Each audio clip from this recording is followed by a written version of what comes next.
Hey everybody, it's Kat. W4DXY, DixieDX. Ria's going to be coming on a little bit later. I decided to follow up a little bit with what had happened on Sunday with her, where Are We Killing Ham Radio by having all the new people cram for the test and not really study. A lot of people have been, outraged, like, well, I have 4 friends and 2 passed and 2 failed and things like that.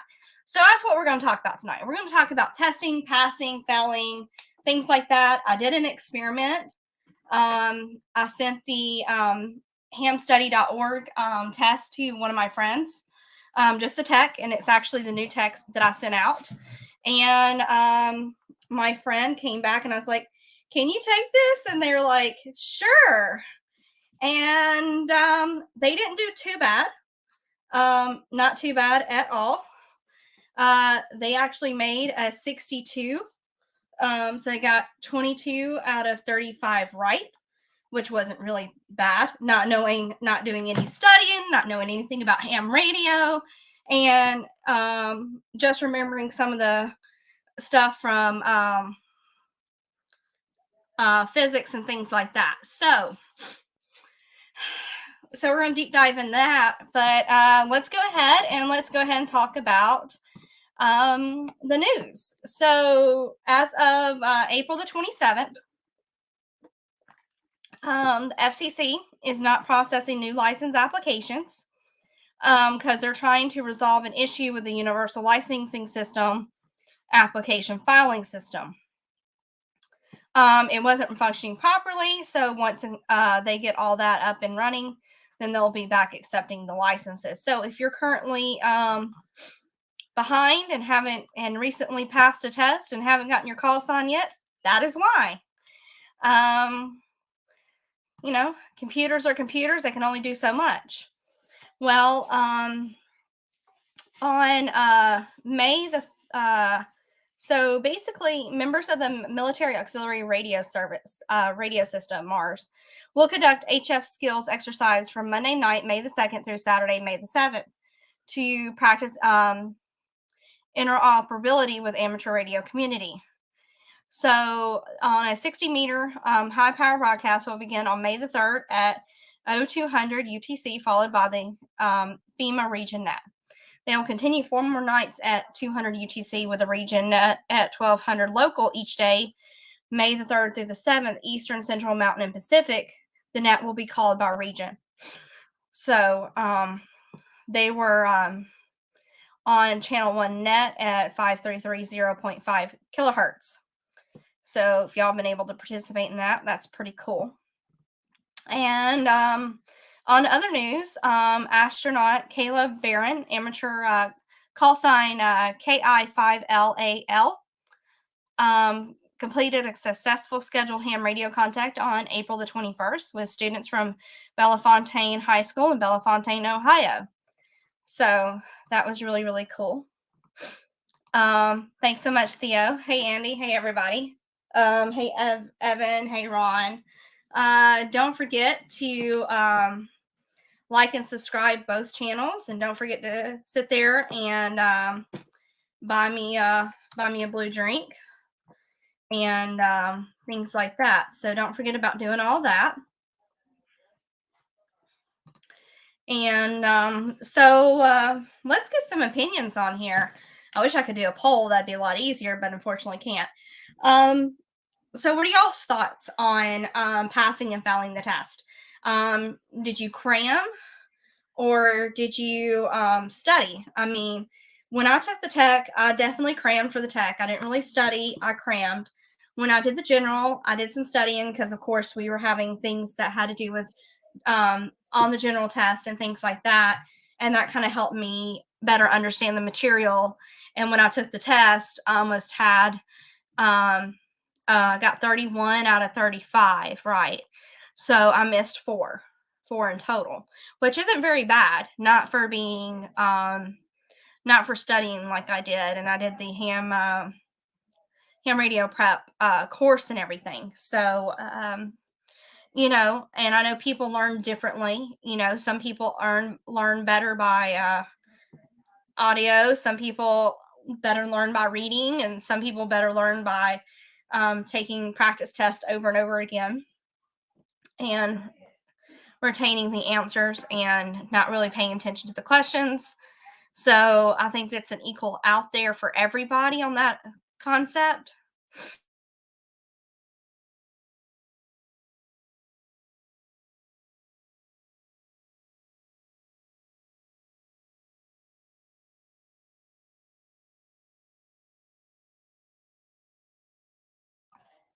I don't know what y'all's opinion on all that is, but you know, I definitely I did it kind of both ways, I guess you can say. So I found the second way a lot more beneficial than the first way. And then again, I've always been one to be a studier per se, and um, and that kind of helped me. Making notes helps me. So I learn by note taking and things like that, and pretty much retaining the information. If my teachers talked about it in class, I was able to. I guess audio is a lot easier for me to learn too. I noticed with my youngest, he's got a low reading skill level, but his teacher had an audiobook for Fahrenheit 451. And he's actually retained that a lot better than him just reading a book. So I think we all have different styles. I don't think it's necessarily killing ham radio if we're looking at it one way versus another way. I think it's just how everybody studies, and I think it's just learning and doing what you can to understand the material, because a lot of it's going to be learned by doing in the field versus you sitting here and taking a test. The test is just to get you your license so you can go in the field and you can put it to practice. So to me, getting the it's like insurance licensing. You can sit here and study for it and not pass it because you're not understanding the material, but then you're and let's say you're getting a job in insurance and you're learning, and then you go take the test and you have a better understanding of everything. So to me, I think I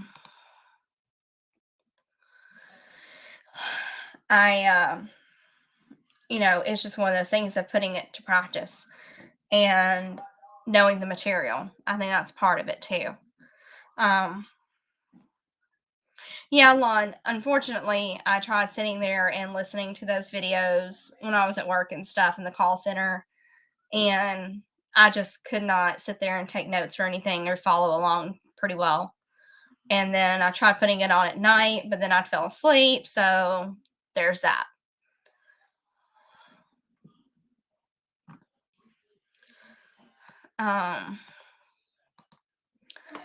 So that's what I've learned about taking insurance licenses and stuff. And it's like my tax stuff too. Like, even though a lot of it's the testing's open book that I have to take, it is definitely 3 hours. And even if it's open book, you're still not getting everything correct. So that's another thing. Yeah, it's definitely hard to sit in front of a screen for 2 to 4 hours unless, of course, you're watching a movie. So that is that's what I've learned also with taxes and everything is it's just understanding the material and knowing what you're doing. And so even open book is kind of hard too, because you're sitting there trying to look up the answer, and especially on a time test, and it's like dwindling down. So very similar situations on how we test and everything. I don't think it's killing ham radio to cram. I think everybody just needs to find what style works for them and do it. We should pretty much all know what our current situation is and know how we learn and know how what we do and things like that. So honestly, that's my thought process to that situation. Um,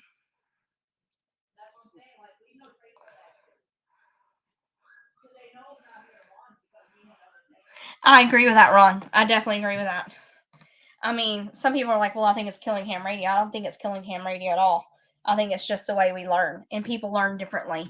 I mean, that's the whole point of learning. And, well, Lon, yes and no, because I got my whole business administration degree online, and it was um, just discussions with the teachers. There was no live meetings.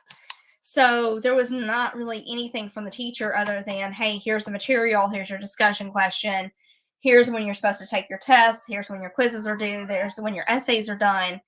And the teachers interact very, very little with you. So I think, um, you know, I mean, I think everybody just learns differently. And we all know how we learn, and we all know what we do to learn, what fits us best. So I'm a visual learner as well. Like if you teach me how to do something, I can go back and do it. Um, yeah, and I agree with that. I definitely agree with that because once you get your license and you're on air, building antennas and radios and things like that, you learn a lot because you're actually doing it versus just sitting here and reading a book. You can read a book all day long. That doesn't mean like you know what you're doing. Um, because I have people who, for example, I had a coworker, and she did what she needed to do to pass up to the next level of certification to be able to do more tax returns. Well, when it came to putting stuff into practice, um, she completely failed at it because she did what she needed to do to pass the test, but she did not do the material and retain the information necessary to do what she needed to do.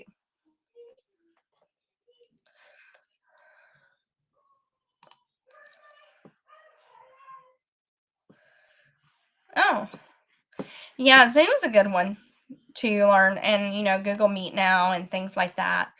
So, I mean, I'm not sorry, I'm fighting sinuses.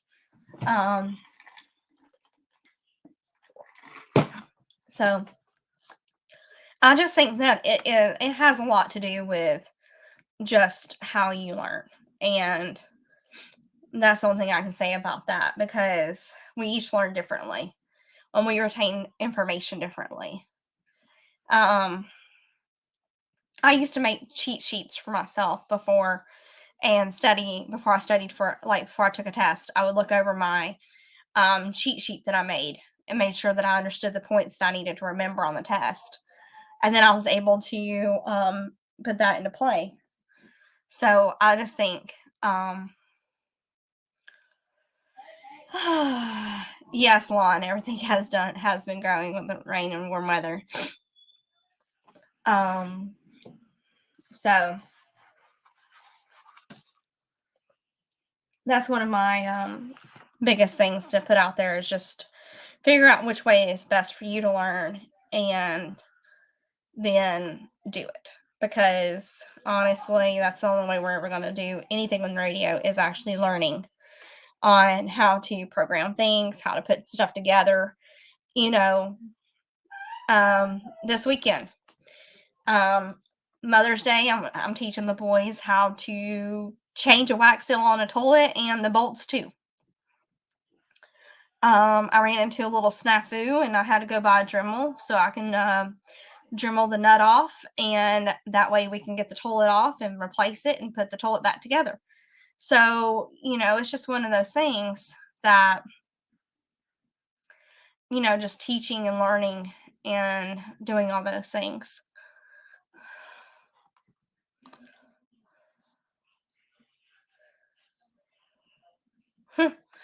Yeah, because again, it just goes back to some people can just, understand theory, but they don't know how to apply it. And that's one of the biggest things is a lot of people are cramming, cramming, cramming.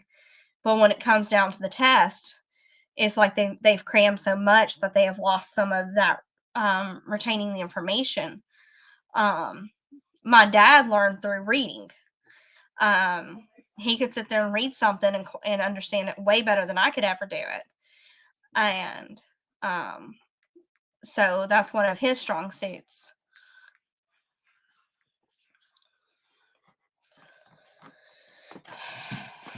Like, so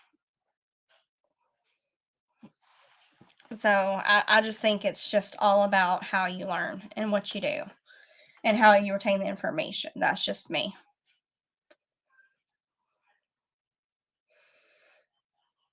I just think that a lot of these new people are going in thinking that they can cram for the test and then take the test and not realizing that that's not how they learn.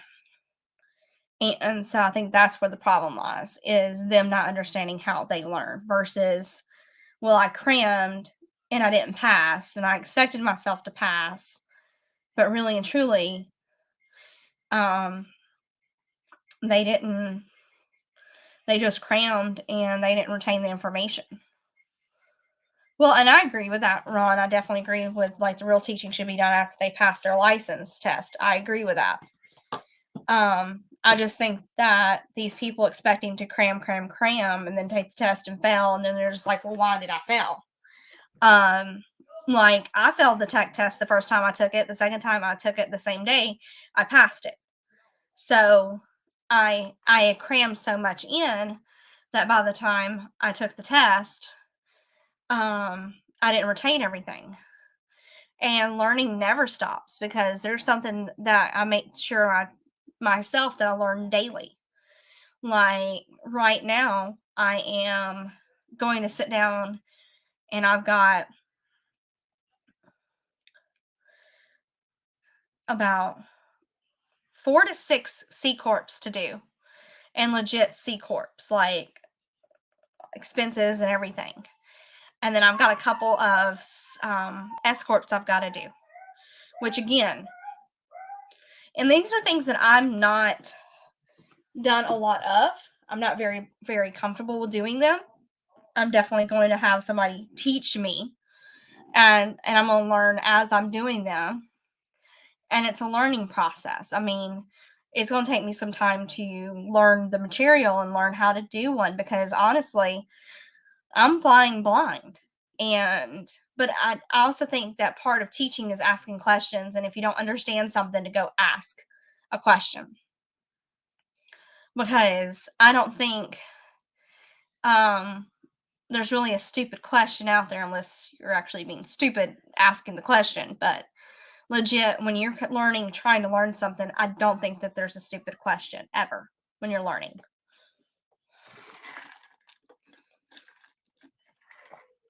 So,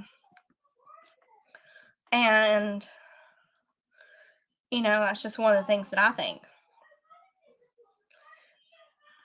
But I think what I would tell new techs who are learning on the test, I would tell them to do their learning style.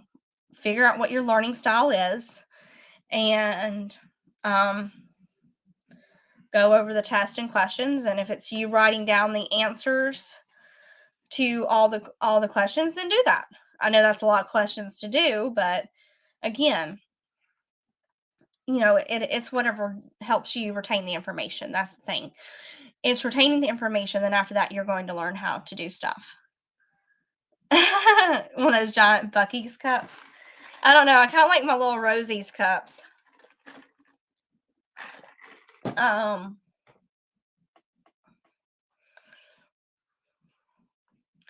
I got a Bucky shirt though, if that counts for something. So, like for instance, this weekend, I went hiking at one of my favorite parks to hike at, and Well, where I thought was the Twilight Tunnel wasn't really the Twilight Tunnel after all, and it wasn't until I found, like, looking for a specific, rock that I would climb on every time I go there, I discovered the Twilight Tunnel, like, was, like, a few rocks up. So that was really cool to find, and, then going searching for the rock that I'm usually climbing on. That was even better. And then, learning, what poison ivy, poison oak, and poison sumac looks like. Um, Definitely learned what those were. That was definitely something, like, I've been told to watch out for, but I never really knew what it looked like, so I definitely learned what it looked like, and I was like, "Yeah, not touching that." Definitely didn't wanna have the itchies, that's for sure, though nobody likes itchies. Um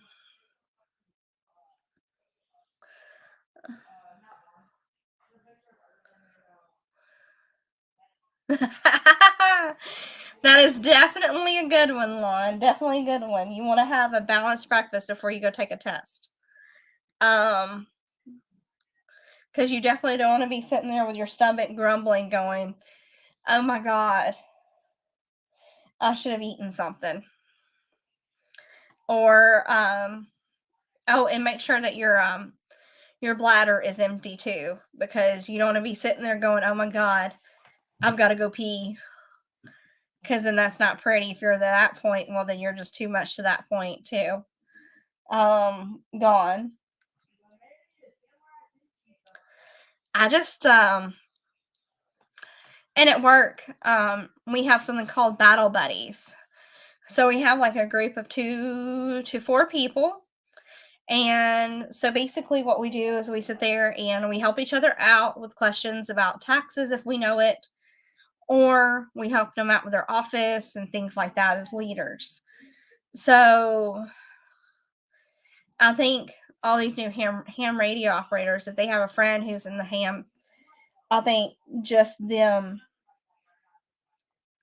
helping them study and stuff like that would help. Um, I appreciate Rhea stepping up and helping me out, with the general stuff and learning that helped quite a bit.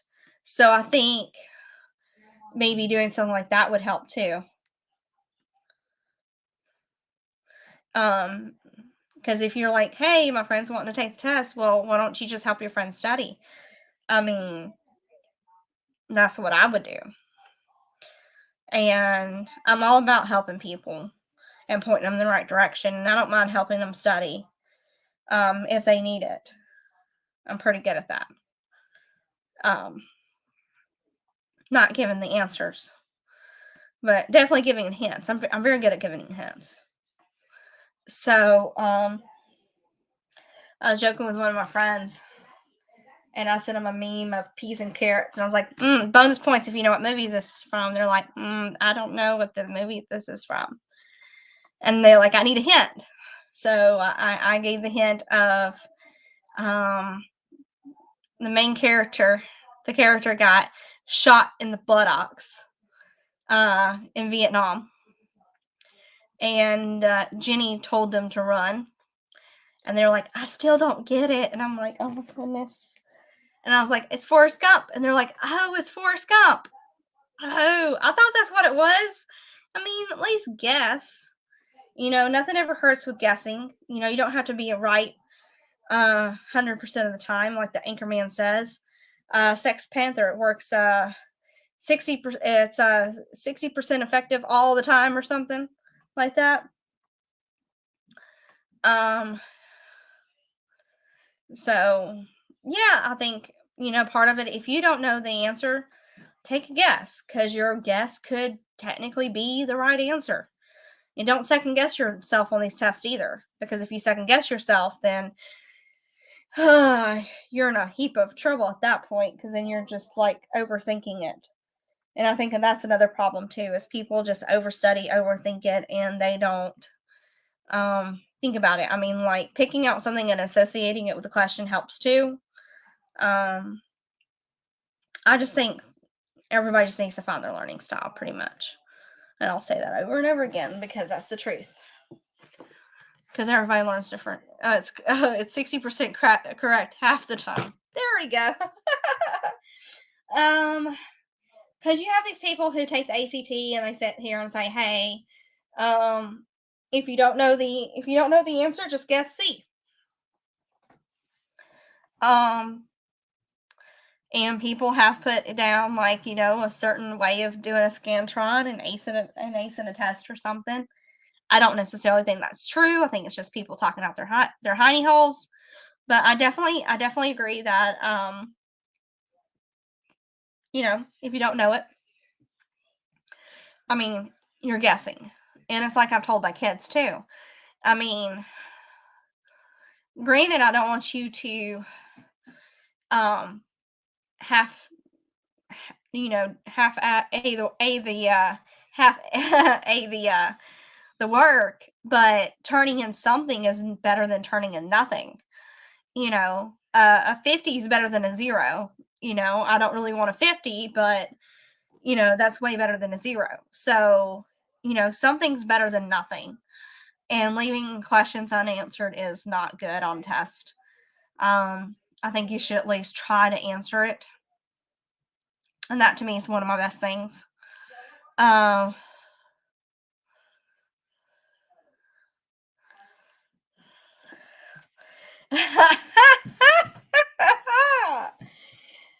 my God. Are you serious? Drink coffee, smoke a cigarette, read the newspaper while sitting on an active CW traffic circuit without missing a letter. That is some skill there. Definite skill. I definitely put my that's some skill. That's some legit skill.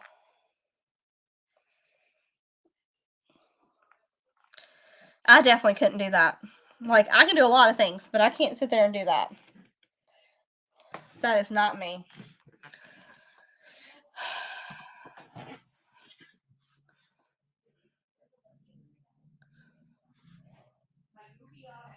So you think it's got something to do with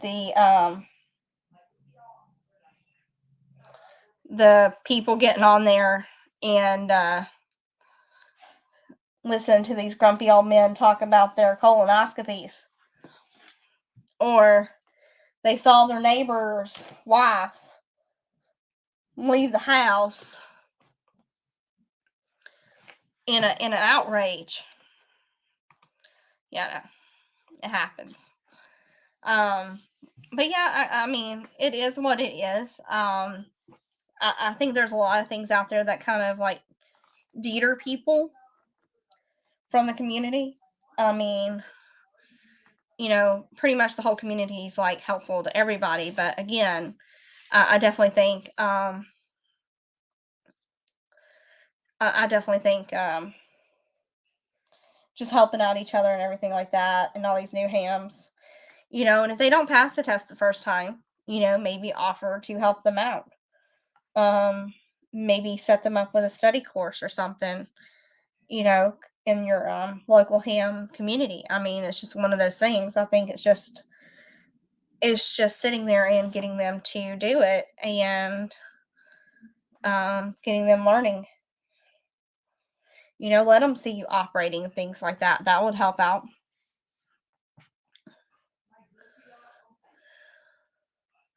Yeah, it is about how you act, and it's about respect, and it's about respecting, you know, how you do stuff on the air.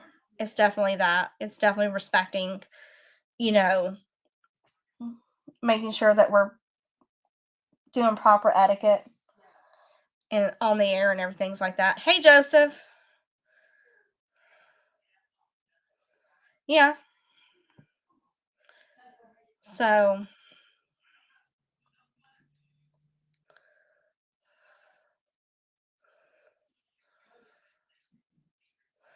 dang.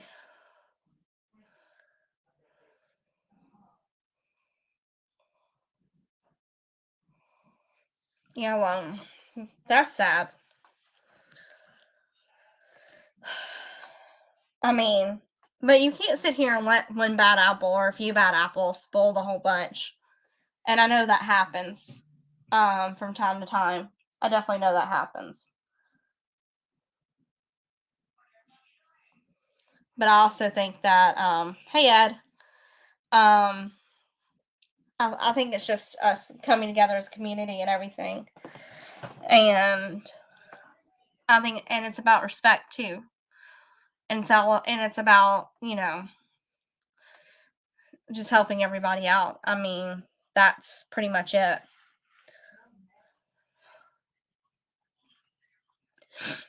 I just wanted to talk on a small subject tonight because I'm just under the weather a little bit, and I didn't feel like doing a lot. I wish Rhea was here because she'd be like taking over some of this stuff, I swear.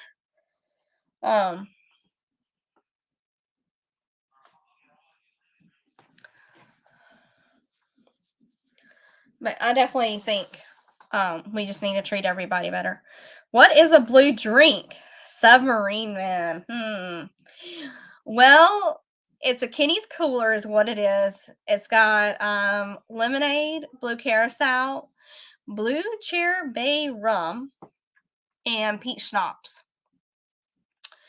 It's like heaven in a bottle, I would say, because you just don't really taste all the liquor and stuff. Nah, it's not Windex. This is not my big fat Greek wedding where he puts Windex on everything and it cures it. You got an ache, put Windex on it. It won't ache no more.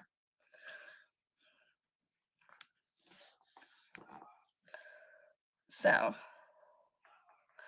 no, that's what it is. It's a Kenny's Cooler. It's what I get at Texas Roadhouse when I go eat steak. Matter of fact, I'm cooking steak this weekend. It is a sweet drink. It is a sweet drink. Some people, I like them fruity drinks. I mean, don't get me wrong. I'll sit there and do shots too, but I'm just all about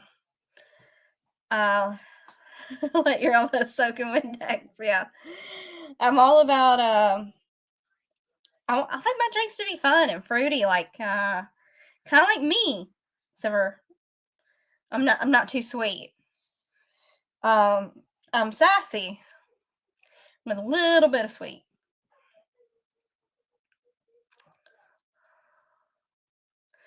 So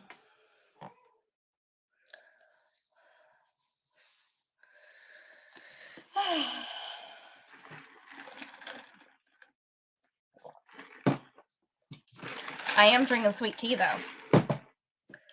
Oh yes, it's definitely different than Guinness. Ew, I am not a beer drinker.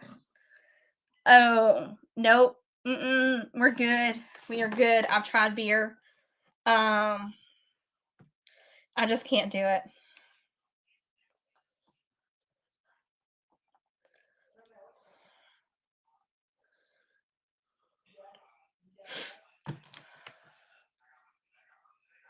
Yeah.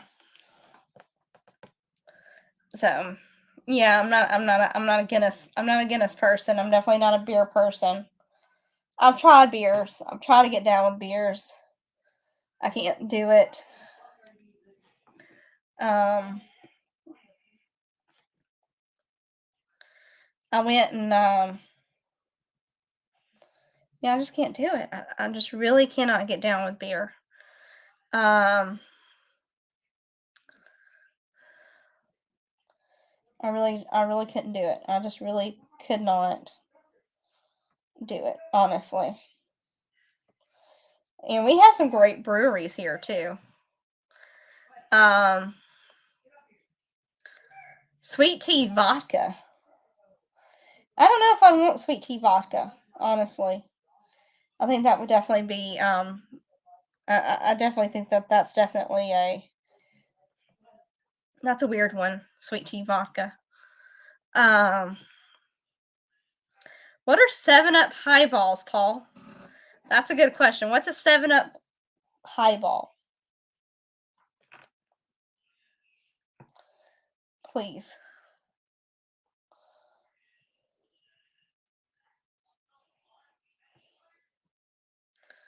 Yeah. Pink lemonade vodka. Ah. Ooh. What about lemon drop I got lemon moonshine up there. Whiskey and 7-Up with a dash of bitters. Okay, that's definitely different.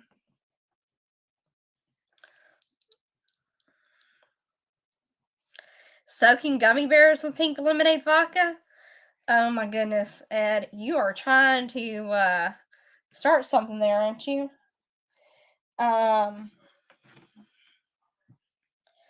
recently made my own rum, vanilla extract with rum, and I've been dipping into it. And let me just tell you, it is definitely it has definitely made the pancakes taste a lot better than just the regular one. Oh, I'm sure. What about a vodka or tequila or rum soaked Jolly Ranchers? I thought about making some of those. King cake flavored vodka in New Orleans. It's been a while since I've had king cake. The last time I had king cake, I got the baby Jesus. Yes.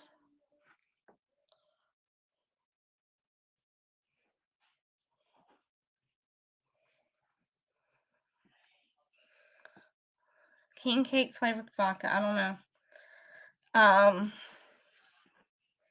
I've got some watermelon flavored vodka. It tastes good. Don't eat the baby. No, I didn't eat the baby. This is back in high school. That's the last time I had king cake was back in high school for a French class. Oui, oui.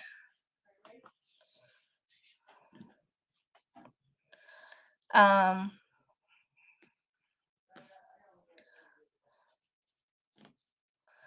so yeah.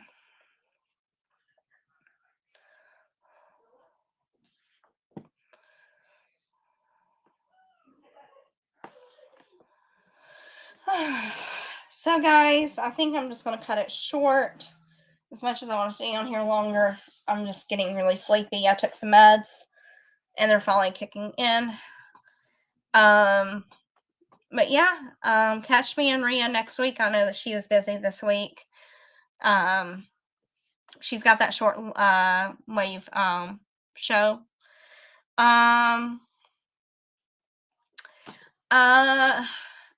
I have to be careful what wine I drink. Because I'm allergic to grapes. I've had some wine that I have not had in a reaction to, but I don't drink it in large quantities. So hold on. Ugh.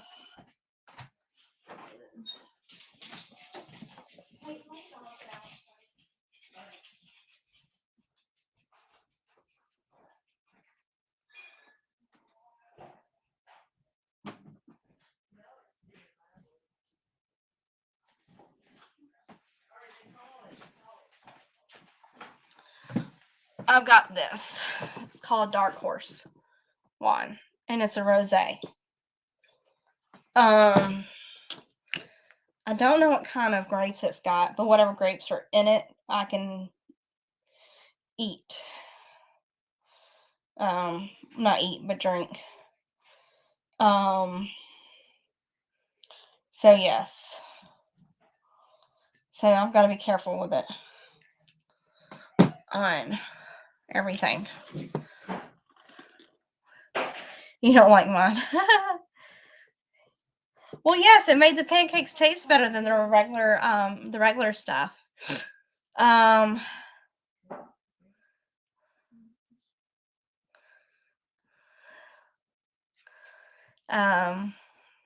you make your own wine in the basement.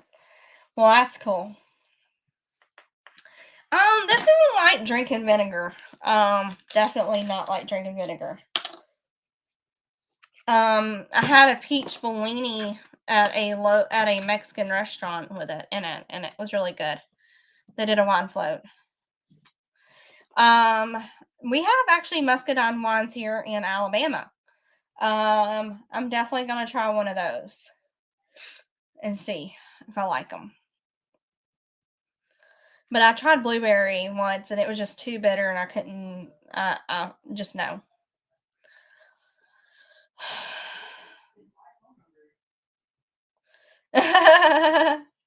Ghetto wine. Oh my goodness.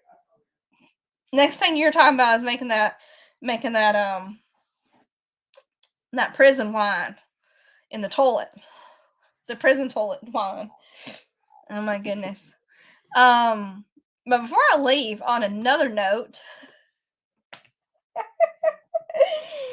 things that happen in Alabama.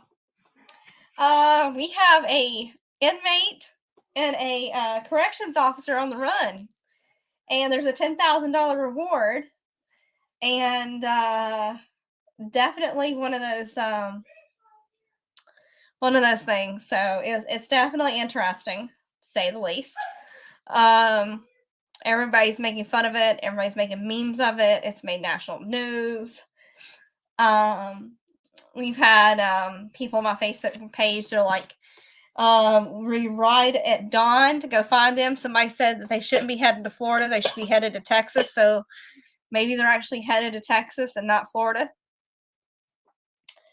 But yes, most definitely. Definitely a prison romance, because they were like, well, maybe he took her against her will, and come to find out she sold her house.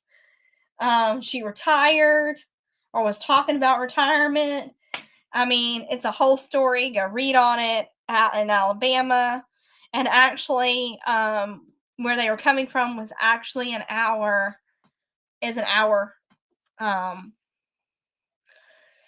west of me. So, yes, definitely an hour west of me. And they go back and they realize that they had a special relationship. And they should have been long gone longer than Rogersville when they escaped. And yeah, so they've already made quite a few mistakes. I wonder when they're going to finally get caught. So so if they come in your neck of the woods, just know that they armed and dangerous. And if you get tips and they get arrested, just make sure you split the proceeds with me, since I told you about it. It's only fair. But 73, y'all. I'm going to go to bed and take some more medicine.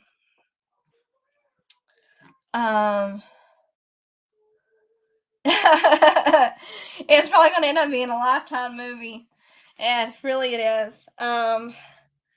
Maybe she's lost and her GPS went haywire. Well, needless to say,